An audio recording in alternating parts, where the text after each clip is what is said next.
Bienvenue à 15 minutes gynéco, consacré aujourd'hui au thème grossesse après cancer du sein.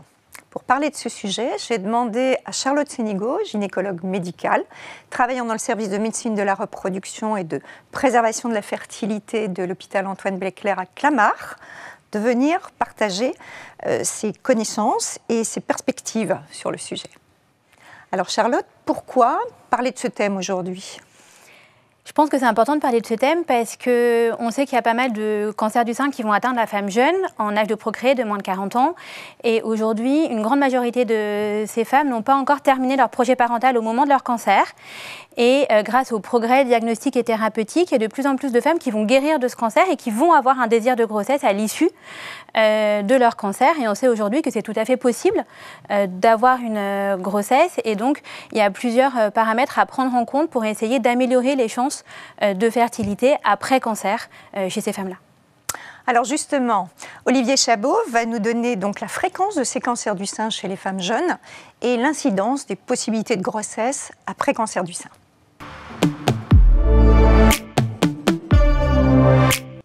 Merci Brigitte. Voici effectivement quelques chiffres clés.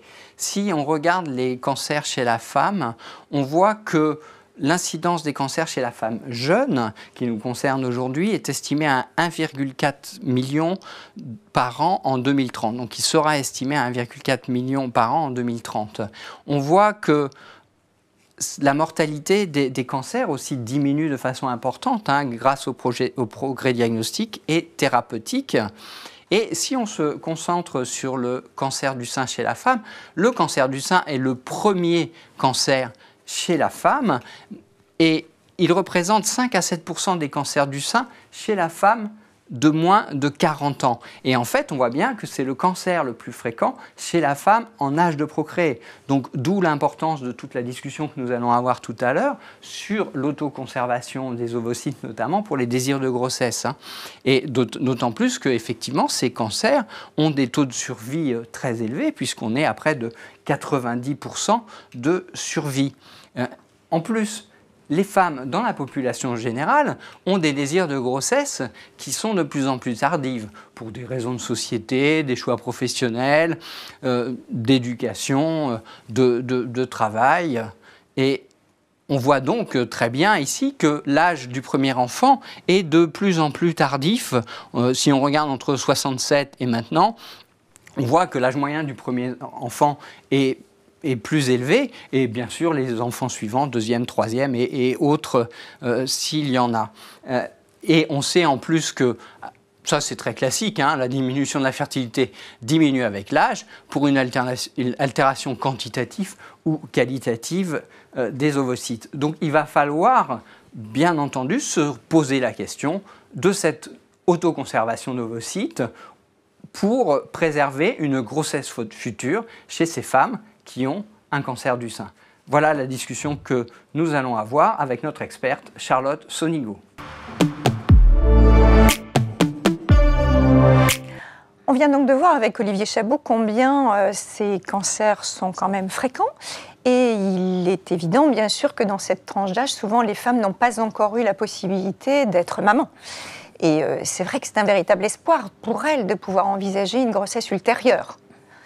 Donc, que peut-on leur proposer en fonction du type de cancer et de leur prise en charge ? Donc, il y a 4 techniques de préservation de la fertilité qui existent aujourd'hui et qu'on peut proposer aux patientes si elles le souhaitent.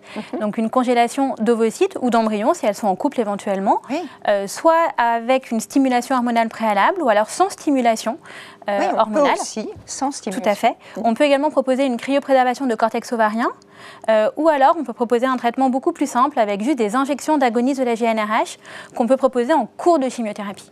D'accord. Et donc, les modalités de chaque technique, alors ? Donc, ces différentes techniques vont dépendre de la situation de la patiente, de l'accord des oncologues, parce qu'il faut vraiment qu'on décide ensemble, avec la patiente et les oncologues, quelle technique on peut proposer aux patientes. La première technique, c'est une stimulation hormonale qu'on peut démarrer à n'importe quel moment du cycle, donc ce qui permet aussi de pouvoir faire ces techniques en urgence. et de pouvoir commencer éventuellement une chimiothérapie assez rapidement après ou la chirurgie en fonction des situations. Ça demande quand même quelques semaines. Oui, il faut 15 jours de stimulation. Seulement. Oui, parce qu'on sait qu'on peut vraiment démarrer à n'importe quel moment du cycle. D'accord. Ces techniques de stimulation, c'est celles qu'on utilise tous les jours dans les cas de la fécondation in vitro, par exemple, donc avec une stimulation avec des hormones pendant une quinzaine de jours.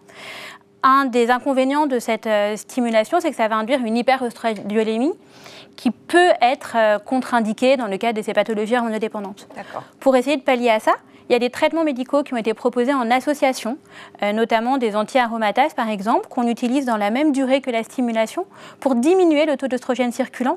Et les données avec ces traitements-là sont tout à fait rassurantes. Donc même pour un cancer hormonodépendant, c'est envisageable. Exactement. Bien évidemment avec l'accord des oncologues, et donc ça dépend des situations, des paramètres tumoraux, etc. Mais on peut tout à fait le proposer quand on informe les patientes et que les oncologues sont d'accord. D'accord. Une fois qu'on a terminé la stimulation, on fait une ponction folliculaire qui est la même que les ponctions dans le cas de la fécondation in vitro. On récupère les ovocytes qui sont directement matures et ensuite, soit on les congèle directement en tant qu'ovocytes, soit on les met en fécondation pour congeler des embryons si la patiente est en couple et elle le souhaite. Très bien.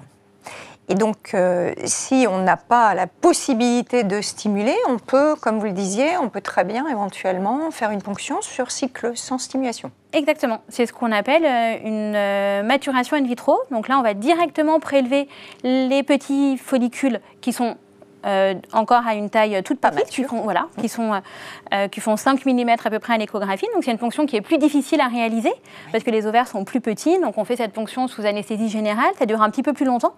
Et ensuite on récupère ces ovocytes immatures et on les met en maturation au laboratoire pendant 24 à 48 heures. Ça se fait dans n'importe quel centre, ça ? Alors il y a de plus en plus de centres qui le font, mais encore pas tous les centres. La maturation in vitro, c'est pas si classique. Exactement. Il faut avoir l'habitude de faire la ponction, il faut qu'au laboratoire, il soit suffisamment à l'aise pour amener les ovocytes à maturation. Et puis il faut savoir que malheureusement, dans cette situation-là, quand même, les taux de grossesse sont un peu moins bons, parce que la qualité ovocytaire est probablement un peu diminuée. Mais le principal avantage de cette technique, c'est qu'on peut la réaliser à n'importe quel moment. On voit les patientes en consultation, on peut organiser cette maturation in vitro le lendemain, si besoin, si les chimiothérapies doivent démarrer rapidement. D'accord. Et si on n'a pas le temps, alors qu'est-ce qu'on propose ? Donc, soit on peut quand même proposer cette technique si la patiente le souhaite. Sinon, on peut également proposer des injections d'agonistes de la GnRH. Donc, l'avantage de ces traitements-là, c'est que ça va mettre au repos les ovaires. Mais après, les études sont assez controversées sur les. Donc ça, c'est pour préserver quand même la fertilité ultérieure. Alors justement, la cryopréservation d'ovocytes ou d'embryons, oui, ça a pour objectif de congeler des gamètes pour pouvoir amener à une grossesse.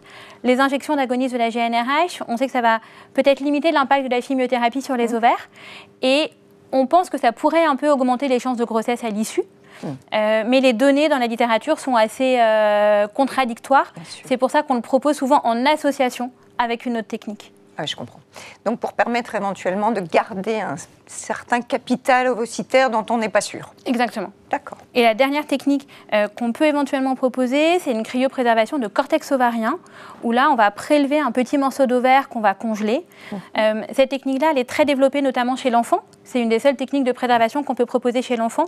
Dans le cas du cancer du sein, on peut la proposer dans certaines situations, mais c'est quand même un peu plus lourd pour des chimiothérapies qui, certes, peuvent impacter la fertilité, mais quand même pas de manière très, très intensive. Et donc, ces techniques-là sont parfois proposées, mais ça dépend des situations, de type de chimiothérapie que les patientes vont recevoir. Et si elles sont d'accord pour avoir une célioscopie, qui est quand même un traitement un peu plus lourd que le reste des techniques. Et puis, dans ce contexte carcinologique, il y a toujours cette idée de greffe d'un tissu qui pourrait être porteur de cellules atypiques. Enfin, je pense que, je sais pas, on a un recul quand même. Alors, pour certaines pathologies, on sait qu'on a vraiment un risque de réintroduire la pathologie, notamment les pathologies hématologiques. Dans le cas du cancer du sein, ça a été décrit, des métastases ovariennes notamment, mais c'est un peu plus rare. Après, la grande question qu'on se pose dans le cas du cancer du sein, c'est des patientes qui sont mutées BRCA, notamment, et le risque de réintroduire un tissu qui est à risque de cancer derrière. Donc, c'est vraiment une technique qui peut être proposée, mais à prendre avec des pincettes, après beaucoup d'explications avec les patientes et de discussions avec les oncologues. Puis peut-être pas vraiment dans le cadre du cancer du sein. Je sais pas, vous l'utilisez pas fréquemment ou autant que les autres techniques ? Non, on l'utilise moins. On l'utilise beaucoup moins. Ça nous arrive de le proposer, c'est important d'en parler, mais on l'utilise beaucoup moins quand même. Alors vous venez de nous présenter les différentes techniques et on a interrogé un certain nombre de vos confrères avant l'émission. Et il y a une question qui est venue de façon récurrente, c'est dans quel délai la prise en charge, après cette prise en charge, peut-on envisager le début de la grossesse, la mise en route de la grossesse? Donc c'est une très bonne question, ça va dépendre de plusieurs paramètres. Encore une fois, c'est vraiment avec l'accord des oncologues. Donc il faut attendre en tout cas au moins 1 an après la fin de la chimiothérapie, ça c'est sûr, pour éviter notamment les risques de transmettre certaines pathologies qui pourraient être liées à des mutations de l'ADN, par exemple liées à la chimiothérapie. Ensuite, on sait aussi que le risque de rechute dans le cadre d'un cancer, il est maximum dans les 2 premières années après le diagnostic. Donc dans la grande majorité des cas, les oncologues demandent au moins 2 ans après le diagnostic de cancer pour pouvoir démarrer une grossesse. Et ensuite, notamment dans le cadre du cancer du sein, la question de l'hormonothérapie est importante parce qu'on va souvent, les patientes, quand elles ont une indication d'hormonothérapie, c'est en général pour 5 voire 10 ans. Oui. Et donc, certains oncologues vont donner un accord pour faire une pause thérapeutique. Donc les patientes à ce moment-là arrêtent l'hormonothérapie pour leur projet de grossesse et ensuite vont reprendre leur traitement une fois qu'elles ont accouché. Donc en général, c'est entre 2 et 3 ans après le diagnostic de cancer, sous réserve de l'accord des oncologues et puis d'un bilan complet avec une nouvelle mammographie, une nouvelle échographie éventuellement pour vérifier qu'il n'y a pas de risque à démarrer cette grossesse. Alors, ces femmes vont avoir une grossesse.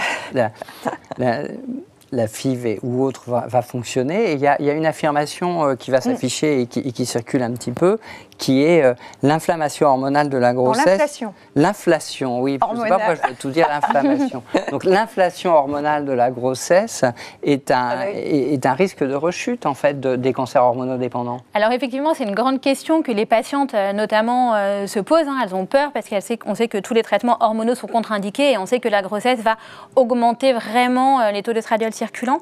Il faut savoir que les données sont aujourd'hui tout à fait rassurantes sur la possibilité d'avoir une grossesse après cancer sans sur-risque de récidive ou de rechute.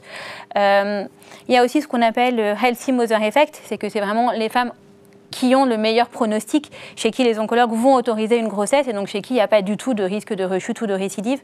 Donc on a vraiment des données très rassurantes, que la grossesse soit obtenue spontanément, parce que ça aussi c'est un message important quand même à donner, c'est qu'il y a un certain nombre de patientes qui vont avoir une grossesse spontanée après leur cancer, et il y a d'autres patientes qui vont avoir besoin d'avoir recours aux techniques éventuellement qu'on aura proposées.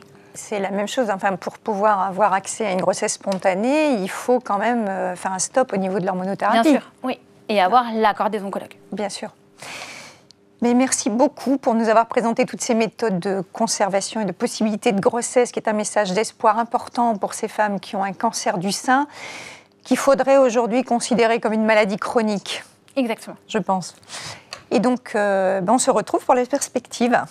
Avec plaisir. Alors Charlotte Sénégo, qu'en est-il des perspectives dans ce cadre? On a vu toutes ces modalités d'autoconservation notamment, mais elles ne sont pas toujours synonymes de succès. Effectivement, donc malheureusement, toutes les techniques qu'on peut proposer ne sont pas des garanties de grossesse. Et donc c'est important de dire aux patientes, dès la consultation de préservation de la fertilité, qu'il y a d'autres alternatives. Déjà qu'elles peuvent avoir une grossesse spontanée, si ça se trouve, ne pas réutiliser le matériel qu'elles ont congelé. Ou alors qu'elles peuvent tout à fait avoir recours au don d'ovocytes qui pourra leur permettre d'obtenir un enfant dans de très très bonnes chances, qui est probablement une très bonne technique à proposer à ces femmes si elles le souhaitent. Merci Charlotte de nous avoir rassurés sur les possibilités de grossesse après cancer du sein. Et quant à moi, je vous retrouve pour un prochain 15 minutes gynéco.